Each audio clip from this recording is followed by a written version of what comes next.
This is उमंग शर्मा। अभी के जो हमारे सेशंस चल रहे हैं जिनमें हम टर्म 2 के लिए प्रिपेयर कर रहे हैं, उनमें हम कर रहे हैं इंडियन इकोनॉमिक्स के 2 चैप्टर मैं आपको करवा चुकी हूँ। अभी हम थ्योरी नहीं पढ़ रहे हैं, थ्योरी हम पहले पढ़ चुके हैं। अभी हम डायरेक्ट क्वेश्चन आंसर्स पढ़ रहे हैं, ठीक है। तो फर्स्ट जो था एम्प्लॉयमेंट, जो कि आपका चैप्टर नंबर 7 है, उसके क्वेश्चन आंसर्स मैं करवा चुकी हूँ। 8th चैप्टर आपका इंफ्रास्ट्रक्चर, जो कि वो भी आपका टर्म 2 में आएगा, उसके क्वेश्चन आंसर मैं करवा चुकी हूँ। और आज हम कर रहे हैं आपका 9th चैप्टर इंडियन इकोनॉमिक्स का एनवायरमेंट एंड सस्टेनेबल डेवलपमेंट, ठीक है। इसके कुछ 8 to 10 क्वेश्चन है जो आज हम डिस्कस करेंगे, जो कि रिपीटेड क्वेश्चन हैं। यही घुमा फिरा के आपसे हमेशा पेपर में पूछे जाते हैं। तो आप वीडियो को लास्ट तक देखते रहना, कुछ जल्दी जल्दी से करवा दूंगी, ठीक है। चलो, और बाकी दोनों चैप्टर्स की वीडियोस अगर आपने नहीं देखे हैं क्वेश्चन आंसर्स, तो लिंक मैं डिस्क्रिप्शन में दे दूंगी। इनफैक्ट एक अलग से प्लेलिस्ट बनाई हुई है, आप उसमें देख सकते हो, ठीक है। चलो स्टार्ट करते हैं। पहला क्वेश्चन आपसे पूछा जा रहा है। अच्छा, मैं एक चीज और बता दूं बच्चों, इस चैप्टर में से लॉन्ग क्वेश्चंस होते हैं ना, वो थोड़ा सा कम आते हैं, लेकिन शॉर्ट क्वेश्चंस में आपको क्वेश्चन मतलब इस वाले जो चैप्टर है इसमें से देखने को मिलेंगे, ठीक है। फर्स्ट पूछा जा रहा है, give 2 examples of biotic element of environment. आपको बायोटिक एलिमेंट्स के 2 एग्जांपल्स बताने हैं। तो आपको पता है एनिमल और प्लांट जो होते हैं वो बायोटिक एनिमल्स के एलिमेंट के एग्जाम्पल्स होते हैं। उसके बाद में नेक्स्ट है, what do you mean by carrying capacity of environment. मतलब आप क्या समझते हो कि कैरिंग कैपेसिटी और एनवायरमेंट से आप क्या समझते हो, ठीक है। तो इसमें क्या है, जैसे अगर मैं जैसे पर्यावरण की वहन क्षमता के बारे में अगर आपसे पूछा जाए तो आप क्या समझते हैं इस चीज़ से। अगर आप मतलब बुक में जो लिखा है उसको हटा भी दे तो भी हमको पता है कि जितने रिसोर्सेज होते हैं, है ना, जो भी रिसोर्सेज हमको एनवायरनमेंट से मिले हैं, उनके रीयूज का मतलब उनको हम कितना रीयूज कर सकते हैं, वो है यहाँ पे मतलब इस बात से, ठीक है। तो क्या है, एक बार पढ़ लेते हैं। Carrying capacity of the environment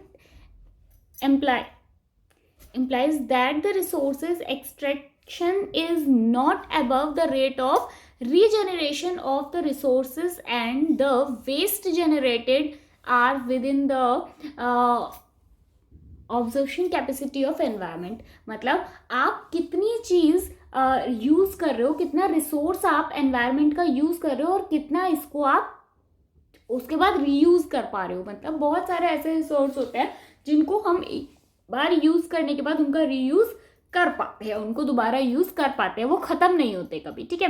next, give the meaning of renewable resources. Renewable resources क्या होता है, तो देखो अगर मैं आपको आम भाषा में समझाऊं तो रिन्यूएबल रिसोर्सेज वो होते हैं जिनको हम ऐसे यूज करते हैं कि हमें पता है कि वो इतनी जल्दी से खत्म होने वाले नहीं है, तो उनको हम रिन्यू कर सकते हैं।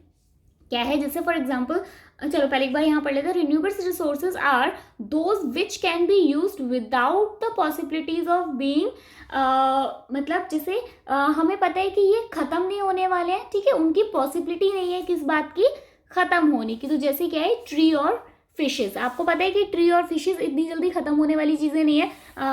अगर बहुत सारे पेड़ हैं, हाँ ठीक है, पेड़ों को काटा जा रहा है, वो एक अलग बात हो गई। लेकिन जैसे कोई एक बड़ा ट्री है, जब उसमें से फूल या फल निकलते हैं और उनके जो बीज होते हैं वो वहीं नीचे फैल जाता है, और उनसे बहुत छोटे छोटे प्लांट्स नीचे भी निकल आते हैं। नेक्स्ट क्वेश्चन है, what do you mean by non renewable resources. जैसे ऊपर हमने देखा कि रिन्यूएबल रिसोर्सेज क्या होते हैं। रिन्यूएबल रिसोर्सेज कौन से होते हैं, जिनको हम रिन्यू कर सकते हैं, जिनको यूज करने के बाद हम उनको दोबारा यूज कर सकते हैं। बट कुछ रिसोर्सेज ऐसे होते हैं जिनको हम एक बार यूज करने के बाद दोबारा उनका यूज नहीं कर सकते, ठीक है। जैसे कौन कौन से हो गए, फ्यूल हो गया, कोल हो गया, फॉसिल हो गया, ठीक है। चलो आगे बढ़ते हैं नेक्स्ट क्वेश्चन की साइड। बच्चों अगर आप नोट कर रहे हो तो बहुत अच्छी बात है, अगर नोट नहीं भी कर रहे हो तो कोई बात नहीं, आप लोग वीडियो को सेव करके रख लेना, आपको हेल्प करेगा एग्जाम टाइम पे। What happen when the rate of resources extraction exceed that of their regeneration. मतलब क्या होगा, आपसे पूछा जा रहा है कि क्या होगा अगर रिसोर्सेज का एक्सट्रैक्शन रीजनरेशन से ज़्यादा हो जाए, मतलब रिसोर्सेज हम ज़्यादा यूज़ करें और उनकी रीजनरेशन हो ना पाए, उस कंडीशन में क्या होगा। तो आप मतलब बहुत अपने दिमाग से भी, आपको पता ही है, अब आप इतने बड़े हैं कि आपको पता है कि जब भी ऐसी सिचुएशन आएगी कि हम रिसोर्सेज का यूज़ ज़्यादा कर रहे हैं और वो दोबारा उतना नहीं पनप पा रहे हैं, तो उस सिचुएशन में क्या होगा कि जो एनवायरनमेंट है वो जो परफॉर्म करता है वो उतना अच्छा परफॉर्म नहीं कर पाएगा, और जो एनवायरनमेंट की स्थिति है, मतलब जो हालत है, जो सिचुएशन है, वो बहुत ज़्यादा क्राइसिस भरी हो जाएगी या बहुत ज़्यादा क्रिटिकल हो जाएगी। तो क्या है, when environment fail to perform its vital function of life sustenance and it lead to the situation of environmental crisis. ठीक है, तो सेम क्वेश्चन आपको देखने को मिलेंगे, कोई चेंजेस वहाँ पर आपको देखने को नहीं मिलेगा। What is mean by environment, आपको पता होना चाहिए कि एनवायरनमेंट क्या होता है। वैसे हम जानते हैं, मतलब आम भाषा में हम सबको पता है, बट जब लिखने की बारी आती है तो हम थोड़ा सा कंफ्यूज रहते हैं कि कैसे लिखें, लैंग्वेज कैसे लिखें। तो देखो, पर्यावरण क्या होता है, सिंपल सी बात है कि पर्यावरण में दो चीज़ों से मिलकर बनता है, या एनवायरनमेंट दो चीज़ों से बनता है, एक लिविंग थिंग्स को और एक नॉन लिविंग थिंग्स जब मिलते हैं तो उनको हम क्या बोलते हैं, एनवायरनमेंट बोलते हैं। अब लिविंग थिंग्स में कौन कौन से आ जाती है, ह्यूमंस आ जाते हैं, एनिमल्स आ जाते हैं, सारे बर्ड्स हैं, मतलब जितनी भी ऐसी चीज़ें हैं वो सारी लिविंग थिंग्स में आ जाती है। और नॉन लिविंग थिंग्स में क्या आ जाता है, वाटर है, लैंड है, एयर है, ये सारी चीज़ें नॉन लिविंग थिंग्स में आ जाती हैं। एक बार पढ़ लेते हैं। It's refer to the sum total of surrounding of a living organism which include biotic and abiotic factors. ठीक है, बायोटिक फैक्टर्स कौन से हो गए यहाँ पे, आपको पता है, ऑल लिविंग थिंग्स, और नॉन लिविंग थिंग्स कौन से हो गए, वाटर हो गया, लैंड हो गया और एयर हो गया। आ जाते हैं नेक्स्ट क्वेश्चन पे। नेक्स्ट क्या है, is environmental crisis is recent phenomenon, if so why. आपसे यहाँ पे पूछ रहे हैं कि अगर पर्यावरण मतलब पर्यावरण जो है उसका कोई संकट है, उसकी कोई हाल ही की घटना, और अगर ऐसा है, मान लीजिए कि ऐसा है कि पर्यावरण जो क्राइसिस हैं सारे वो मतलब जो जितने भी क्राइसिस से क्या नुकसान हो रहा है, क्या चीज़ें हो रही हैं, मेन ऐसा कौन सा एक फैक्टर है जिसकी वजह से ज़्यादा नुकसान हो रहा है। तो आपको पता है कि अगर हम इंडस्ट्रियलाइजेशन की बात करें तो सारी प्रॉब्लम वहीं से स्टार्ट हो रही है। कैसे स्टार्ट हो रही है, देखो, इंडस्ट्रियलाइजेशन से अगर पहले की बात करें, जब इंडस्ट्रीज़ नहीं थी, इंडस्ट्रीज़ की वजह से होने वाला पॉल्यूशन नहीं था, इतनी सारी पॉपुलेशन नहीं थी, ठीक है, तब क्या हो रहा था, रिसोर्सेज का यूज़ भी इतना ज़्यादा नहीं था, क्योंकि पॉपुलेशन नहीं होगी तो रिसोर्सेज का यूज़ भी इतना नहीं होगा। और आज क्या, मतलब प्रेजेंट सिचुएशन की बात करें तो क्या हो रहा है, क्योंकि पॉपुलेशन इतनी ज़्यादा है, रिसोर्सेज का यूज़ बहुत ज़्यादा हो रहा है, इस वजह से क्या हो रहा है, रिसोर्सेज हम यूज़ तो ज़्यादा कर रहे हैं लेकिन वो उतना दोबारा रिन्यू नहीं हो पा रहे हैं। ठीक है, तो अब क्या है यहाँ पे, एक बार पढ़ लेते हैं। Environmental crisis indeed a recent phenomenon. Before industrialization there was less demand for environmental resources as there was less population. क्या है, एंड जब कम लोग थे तो डिमांड भी उतनी कम थी। ऑब्वियसली ये बहुत ही मतलब नॉर्मल सी बात है कि अगर लोग कम होंगे तो डिमांड भी कम होगी। It was surplus for the existing population as there was less exploitation of resources, so the rate of regeneration was much faster. पहले जो regeneration था उसका जो रेट था वो बहुत ज़्यादा फास्ट था क्योंकि लोग इतना यूज़ नहीं कर रहे थे। बट इन प्रेजेंट डेज क्या हो रहा है, पॉपुलेशन बहुत ज़्यादा है, अर्बनाइजेशन होता जा रहा है। आप जानते हैं अर्बनाइजेशन में क्या होता है, जब हर जगह शहर बन जाएंगे, बड़ी बड़ी इंडस्ट्रीज बन जाएंगी, बिल्डिंग्स बन जाएंगे, हॉस्पिटल्स बन जाएंगे, फ्लैट बन जाएंगे, तो क्या होगा, पेड़ों को काट दिया जाएगा। अब जिस स्पीड से पेड़ों को काटा जा रहा है उस स्पीड से पेड़ लग तो रहे नहीं है, तो वहाँ पे क्या हो रहा है, इसकी वजह से, इंडस्ट्रियलाइजेशन की वजह से क्या हो रहा है, ये सारी बहुत सारी क्राइसिस एनवायरनमेंट में देखने को मिल रही है। आगे बढ़े नेक्स्ट क्वेश्चन की साइड। नेक्स्ट क्वेश्चन क्या है, व्हाट इज सस्टेनेबल डेवलपमेंट। ये क्वेश्चन आएगा, बहुत बार रिपीटेड क्वेश्चन है, इसको ध्यान से देखना। एक एनवायरनमेंट से रिलेटेड क्वेश्चन जरूर आएगा इसमें से, और एक सस्टेनेबल डेवलपमेंट। इसमें से वैसे नॉर्मली छोटे क्वेश्चन पूछे जाते हैं। हाँ, तो बताओ सस्टेनेबल डेवलपमेंट क्या होता है। अगर मैं आपको नॉर्मल मतलब आम बोलचाल की भाषा में बताऊँ तो देखो, ये एक ऐसा आप कह सकते हैं कि जैसे इकोनॉमिक डेवलपमेंट है जो कि अभी जो जनरेशन है ना, उसको भी सारे रिसोर्सेज दे रहा है, साथ में इस चीज़ को ध्यान में रख रहे हैं कि जो हमारे फ्यूचर जनरेशन है, जो हमारी नेक्स्ट जनरेशन है, उसको भी बेसिक जो रिसोर्सेज हैं उनके लिए उसको कोई भी स्ट्रगल ना करना पड़े, कोई भी समझौता ना करना पड़े। समझ में आ गया कि आज की जनरेशन भी बेसिक अपनी सारी नीड्स को पूरा कर पाए रिसोर्सेज से, और साथ में फ्यूचर जनरेशन को भी कोई दिक्कत ना हो, कोई समझौता न करना पड़े। सेम चीज़ यहाँ पे लिखी हुई है, एक बार पढ़ लेते हैं क्या है। Sustainable development is refer to as the process of economic development that will be made the target of providing the basic need of current generation without compromising on the needs of future generation. बिना किसी compromise के future generation को भी वो basic जो needs के उनकी भी जो बेसिक नीड्स होती हैं वो उनको मिल सके।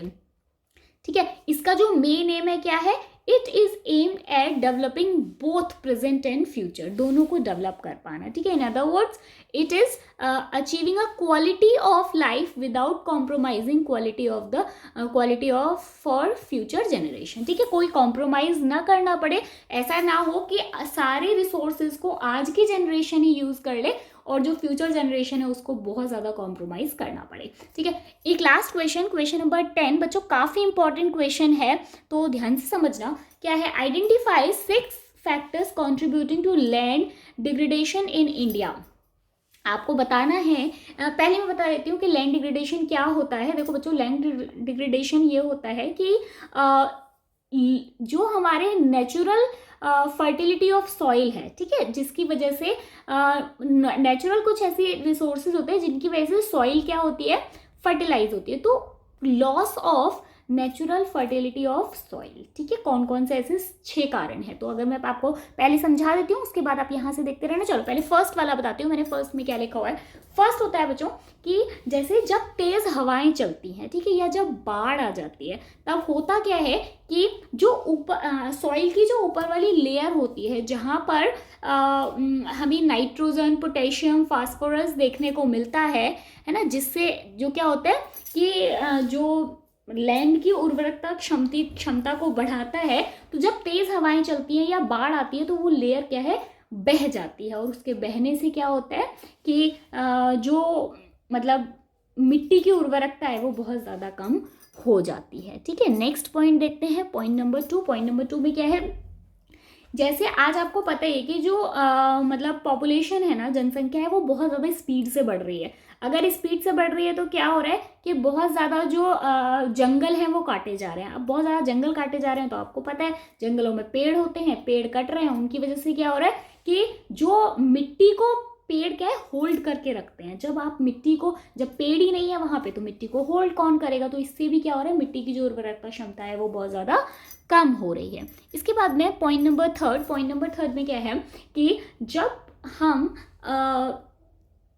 देखो, जो लोग मतलब गांव से उनका जानते होंगे, मतलब गांव से संबंध होगा, उनको पता होगा, या अपने बड़े लोगों से आप पूछ सकते हैं कि एक ही लैंड पर एक जैसी खेती बार बार नहीं की जाती। अब होता क्या है कि जब आप बार बार इतनी जल्दी जल्दी चीज़ों खेती को शिफ्ट करते हो ना, तब होता क्या है, क्योंकि आजकल खेतों को काट काट के क्या हो रहा है, वहाँ पे बिल्डिंग्स बनाई जा रही हैं। तो जब आप बार बार उनको शिफ्ट करते हो तो जो आपकी खेती की मतलब क्वालिटी है वो गिरने लगती है, उसके जो पोषक तत्व होते हैं वो नष्ट हो जाते हैं। नेक्स्ट में क्या है कि कंपटीशन बहुत है, कंपटीशन है बहुत ज़्यादा। ये 2 पॉइंट्स एक ही मैं मर्ज करके बता देती हूँ। कंपटीशन है बहुत ज़्यादा, तो सबको क्या चाहिए, सबको चाहिए कि फसल ज़्यादा हो। जो भी आपके खेतों में हो रहा है, जिस चीज़ का भी आप प्रोडक्शन कर रहे हो, तो उसकी खेती बहुत ज़्यादा हो। अब क्या है, उसके लिए आप बहुत ज़्यादा फर्टिलाइज़र का यूज़ करते हो। जब आप बहुत ज़्यादा फर्टिलाइजर का यूज़ कर लेते हो तब भी क्या होता है, मिट्टी की क्वालिटी जो है वो ख़राब हो जाती है। ठीक है, फार्मर्स जो है वो मिट्टी की क्वालिटी, मतलब फसल को बढ़ाने के लिए वो मिट्टी की क्वालिटी, फर्टिलाइज़र का जब आप बहुत ज़्यादा यूज़ कर लेते हो, वैसे फर्टिलाइज़र का यूज़ इसलिए होता है ताकि आपकी फसल अच्छी हो, बट आप जानते हो कि अत बहुत ज़्यादा बुरी होती है किसी भी चीज़ की। तो जब आप बहुत ज़्यादा अत कर देते हो तब वो भी खराब हो जाता है। इसके बाद एक पॉइंट और बचता है, देखो इसमें क्या होता है कि जैसे जानवर हैं, ठीक है, जानवरों को चारा देना अच्छी बात है, लेकिन बहुत बार क्या होता है जानवरों को ऐसे ही छोड़ दिया जाता है खेत में कि जाओ अपने आप खुद ही चर लो, ठीक है। जब वो अपने आप खुद ही मतलब जो पूरा आपका खेत है उसमें घास खाते हैं, तो होता क्या है कि जो उनके पैरों से या उनके बहुत ज़्यादा घास को चरने से क्या होता है, वो पूरी जगह क्या होता है डेजर्ट में बदल जाती है। और धीरे धीरे हम मतलब थोड़े बहुत ऐसा नहीं होता, बट धीरे धीरे जब बार बार होता रहता है होता रहता है तो क्या होता है धीरे धीरे वो जगह डेजर्ट में रेगिस्तान में बदल जाती है, ठीक है। चलो बच्चों, मेरे हिसाब से ये टॉप 10 क्वेश्चंस थे इस वाले चैप्टर में से जो कि इंपॉर्टेंट हैं। इसमें से हमेशा घुमा फिरा के आपसे क्वेश्चंस पूछे जाएंगे, तो आई होप आपको क्वेश्चंस पसंद आए होंगे। मैं एक बार बता दूं कि अभी भी 85% बच्चे ऐसे बचे हैं जिन्होंने चैनल को सब्सक्राइब नहीं किया है, तो चैनल को सब्सक्राइब कर लो। क्यों नहीं कर रहे हो? वीडियो तो देख ही रहे हो, मुझे पता है पसंद आ रही है आपको वीडियोस, ठीक है। तो चैनल को सब्सक्राइब कर लो, बेल आइकन को प्रेस कर लो। और एग्जाम टाइम पे प्लीज़ मेरी रिक्वेस्ट है आप लोगों से कि इन वाली वीडियोस को देखना बिल्कुल भी मत भूलना, आपको सेम क्वेश्चन पेपर में देखने को मिलेंगे, ठीक है। चलो मिलेंगे नेक्स्ट वीडियो में, तब तक के लिए bye bye, thank you so much, all the best, bye bye.